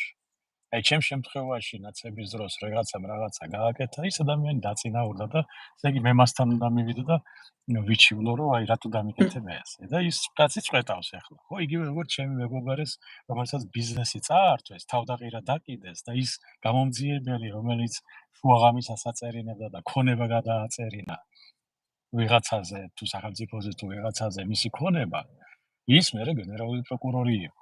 შოთაძეზე ამბობ და უკაცრავად შოთაძე. და შემდეგ იმასთან უნდა იჩივლო, ხო? შემდეგ ის იმასთან უნდა რა სამართალი უნდა მიიღო მისგან. და ასე არის ყველა მიმართულებით. ეს ერთიარადი პრობლემა არ არის, ეს არის მრავალმხრივი პრობლემა. და ყველაზე ცუდი ის არის, რომ საქმეზე რომ მიდგება და ეს ომი რო არის, უბედურებები ჩვენს გარშემო ადამიანს ტვინისში რა გადაუტრიალებს, არავინ არ იცის. და ეს ხდებოდა საქართველოშიც ხდებოდა 20-იან წლებში. 30-იან წლებში რატო იყო ასეთი დიდი რეპრესიები საქართველოში? 113,000 ადამიანი იყო გასამართლებული ან დახვრეტილი. ხო? რატო მოხდა? იმიტომ რომ გამწარებულები წერდნენ ადამიანები თავიანთ იმებს. ძირითადად რო შეხვიდე შურიზიების მიზნით წერდნენ. NKVD-ში და შურიზიების მიზნით ასამართლებდნენ ადამიანებს. შეიძლება პატარა პროცენტი იყო მარტო რაღაცა, რომელიც არა ინტელიგენციას ეხება, მასწავლებლებს ან რაღაცა ისეთ კატეგორიას, რომელიც არაფერში პრინციპში უდანაშაულოები იყო, მაგრამ უმეტესობა, რომელიც ეს უკვე შურის ძიება, რაღაცის წართმევა, რაღაცის მითვისება და ასე შემდეგ. ამ მიზნებით წერდნენ ადამიანებს, ასმენდნენ ერთმანეთს. კი, ეს ზის უკაცრავად სიტყვა არ დატოვოთ, გამახსენდა როგორი მომენტი, იცი, ყველაფერი ახალიო, კარგად დავიწყებული ძველიო. რომის იმპერიაში ლუციუს კორნელიუს სულა რომ მოვიდა რომის აბსოლუტურ მონარქად დაჯდა, ესეთი წესი ჰქონდა, რომ თუ მაგალითად სახელმწიფოზე და სულაზე ღალატში ვინმე უჩილებდა მეზობელი მეზობელს, იმის ქონებას აძლევდა მერე მეზობლის ქონებას და იმას უტილიზაციას უკეთებდა და ერთ-ერთი ბევრი ფაქტი იყო ამისი რა, რომ შურით, იმითი ბევრმა გაისტუმრა ბევრი და ერთ-ერთი მათგანი წერდა, რომ ჩემმა კარგმა ცხენმა და კარგმა სახლმა დამოუბაო რა. ზუსტად ის ხდებოდა, ყოველ შემთხვევაში ზუსტად. დიახ, ეს შორს არ არის. ეხლა რასაც უყურებ, მე რაც ხდება საქართველოში, ჩვენ ძალიან ახლოს ვართ, როცა ადამიანები დაიწყებენ ერთმანეთზე შურის ძიებას.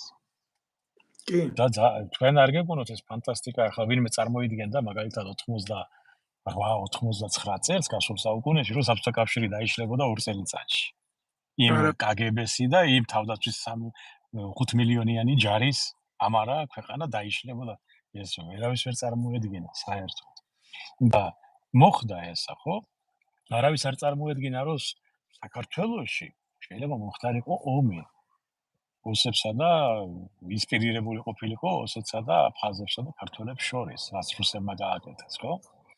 არავის არ წარმოედგინა ეს, მაგრამ ეს მოხდა. არავის არ წარმოედგინა, რომ ადამიანები ასე იყვნენ ნაციონალების დროს, ადამიანებს იჭერდნენ ყველაფერზე და ართმევდნენ ყველაფერს, ვისაც რამე მოეწონებოდა. მოეწონა თქვენი მანქანა, გაგაჩერეს საქართველოს, საიყვანეს საჯარიმო იმაზე და მერე ვიღაც ჩინოვნიკები დადიოდნენ თქვენი მანქანით. ეს ხო რამდენი ფაქტი იყო ამის. ძალიან უამრავი. ხო, მე ქონებების წართმევა, ეს ყველაფერი ეს ეთყობა, ჩვენ გავდივართ ამ გზას ისევე, ბატონო დავით.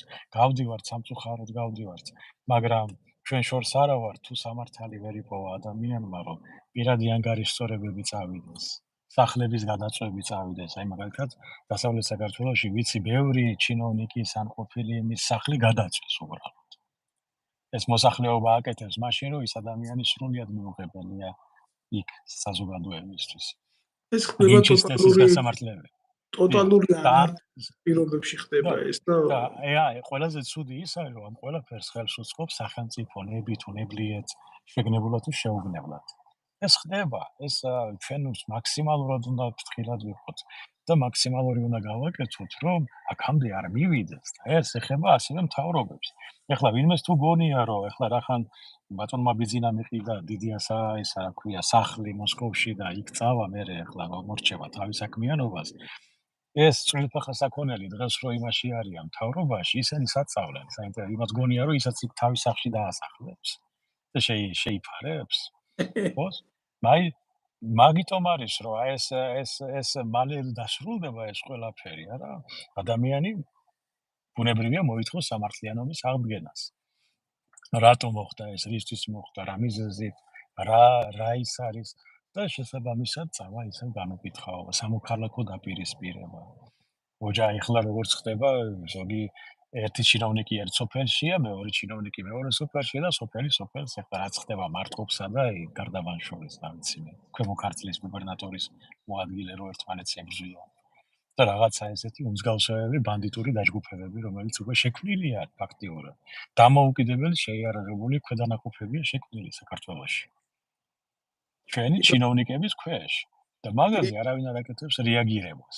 ანგარიშსწორებები დგაც ერთმანეთთან ცემენ სპეცნაზის დროს იმას ურტყამს ეს გარბის გამორბის ფაქტიურად ძალოვანი უწყებები ერთმანეთს ებრძვიან ორი ინსტიტუტებს შორის, როდესაც არის სახელმწიფო ინსტიტუტებს შორის ესეთი ბრუტალური ომები, ხო?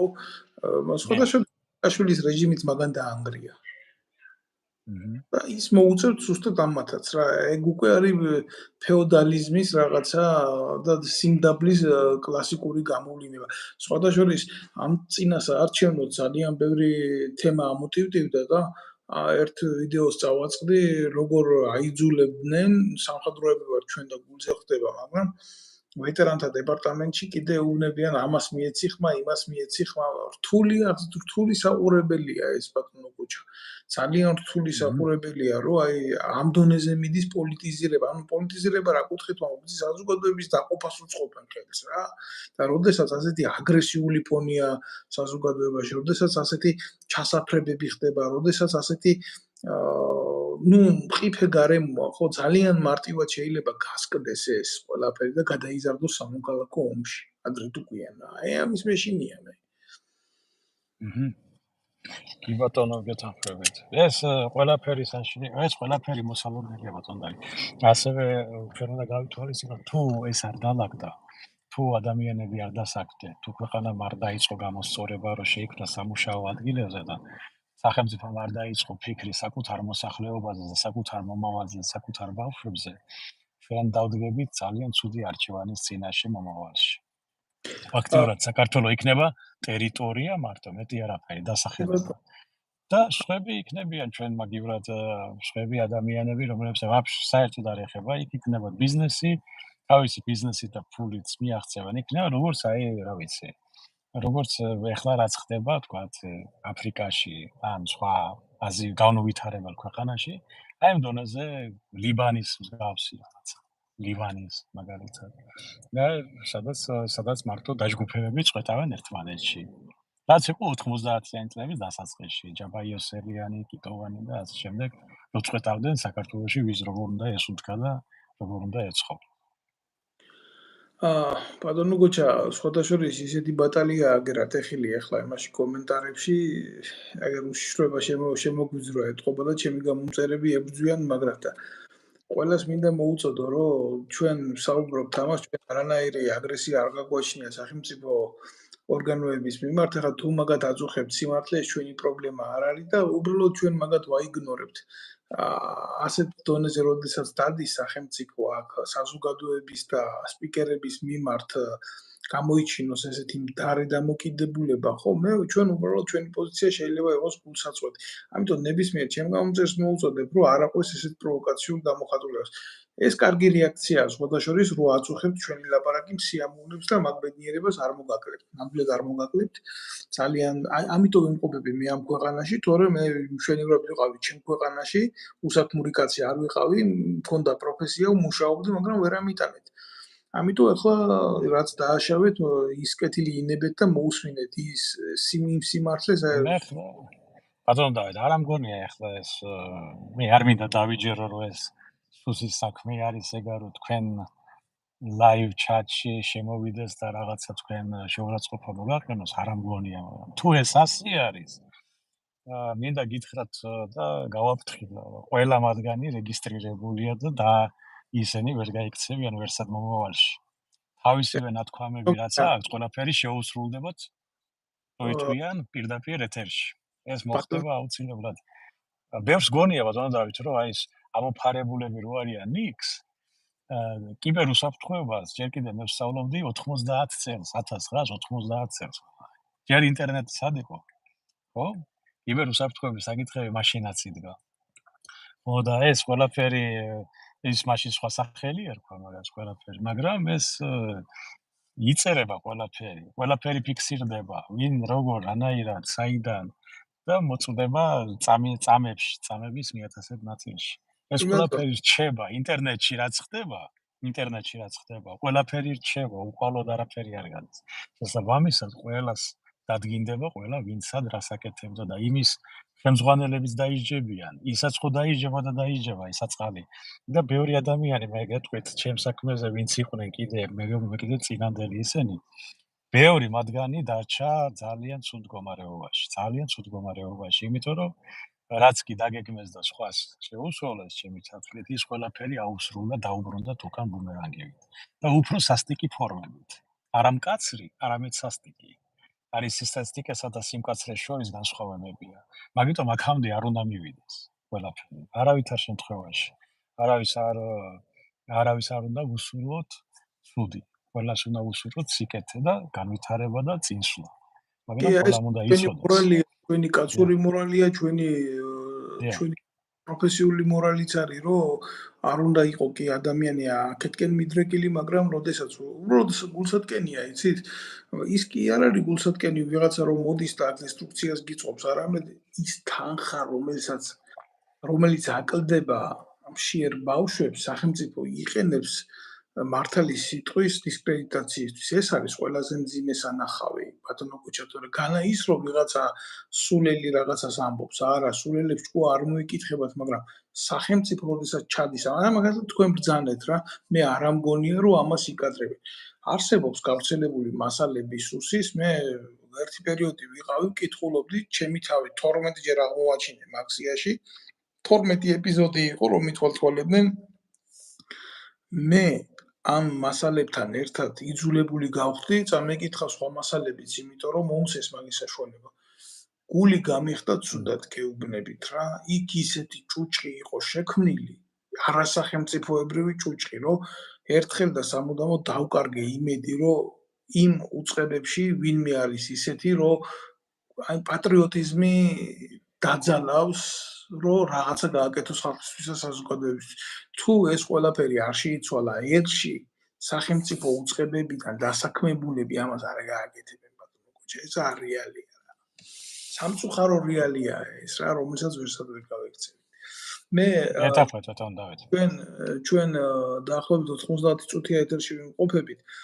მე არ მჯერა რომ ესეთი რაღაცეები ასე ჩვეულებრივ ითიშება, იმიტომ ჩვენ რამოდენიმე ჩართვა გქონდა მშვენივრად ჩანდა გამოსახულება, მაგრამ არა უშავს საზოგადოებას აინტერესებს სიტყვა და არა დავით ნემსაძის ან გოჩა ვეტრიაკოვის სახეების ყურება. მე პირადად ალენდელონი არა ვარ. სხვადასხვა დღეს გარდაიცვალა და მინდა მე ამერში ვცხოვრობ და მინდა მთელ ფრანგერს მიუსამძიმრო ამ კინოლეგენდის გარდაცვალება, ნამდვილად გული დამწყვიტა, იმიტომ იყო ღირსეული კაცი, იყო ღირსეული კონსერვატორი და იმ იდეების მატარებელი, რომელმაც ტრადიციულ ღირსეულ მამაკაცურ სახეს შეუქმნა მსოფლიო ძეგლი.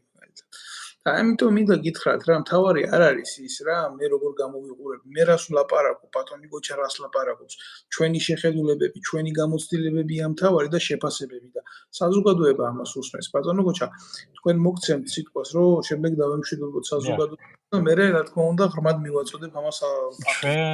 ჩვენი მოვალეობა, დიდი მადლობა ბატონო დავით, ჩვენი მოვალეობა ის კი არ არის უმტკიცოთ ვინმეს რამე. ჩვენი მოვალეობაა, რომ ვისაუბროთ იმ პრობლემატიკაზე გახსნილად, რომ ეს არის და ამას რაღაცა უნდა გავაკეთოთ, რომ ეს შეიცვალოს. ჩვენ დონეზე, ჩვენზე უკეთესად ვიღაცა გააკეთებს, ვიღაცა უფრო უკეთესად აზრებს გამოთქვავს. აქეთკენ უნდა იყოს მიმართული, მაგრამ როდესაც თუ არის ისეთი რომელიც გვემზადეთ უწყებებში ის ადამიანები, რომელიც ხელს უშლიან ამას ყველაფერს, ცდილობენ რაღაც პირადში გადაიტანონ, რაღაცა ყველაფერი გააკეთონ ის, რომ ხელი შეგვიშალონ. ჩვენ ვერაფერს ვერ დაგვაკეთებს.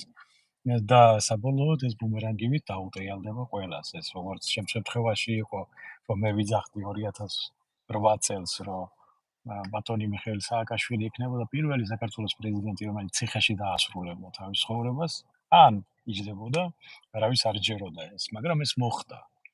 ხო და ყველა ის ადამიანები, რომლებიც მასთან ერთად იყვნენ, ყველა ციხეში მოხვდა. არა იმ საკითხებზე, რაზეც იქნა დასაჯელები, მაგრამ მაინც გაატარეს გარკვეული წლები ციხეში. რატო? იმიტომ რომ არავის საქართველოში არაფერი არ შერჩება. ბატონო დავით, და საქართველოს ავნებს ის ადამიანები დღეს, რომელიც წყვეტავენ საქართველოს მომავალს და თავისი გადაწყვეტილებებით ქვეყანას ავნებენ და შეგნებულად თუ შეუგნებლად, საბოლოო ჯამში მათ შემოუტრიალდებათ ან დიდი სისასტიკით, ან უბრალოდ ძალიან მკაცრად დაიჯებიან კანონით. რომელსაც არავის არ უსრულებს. მადლობთ თქვენ ბატონო გოჩა, ვიმედოვნებ რომ კიდე შევხვდებით აქ ჩვენ განვიხილავთ თემას ამ საბრძოლო მოქმედებების. აინტერესებს ეს ჩვენ გამომწერებს ძალიან და დაგემშვიდობებით თქვენ, გისურვებთ ყოველივე კარგს და ჯანმრთელობასაც მთავარია პირველ რიგში. დავემშვიდობებით ჩემს მაყურებელს. თქვენს კი ესაა. დიდი მადლობა ბატონო დავით. კარგად გრძანდებოდეთ.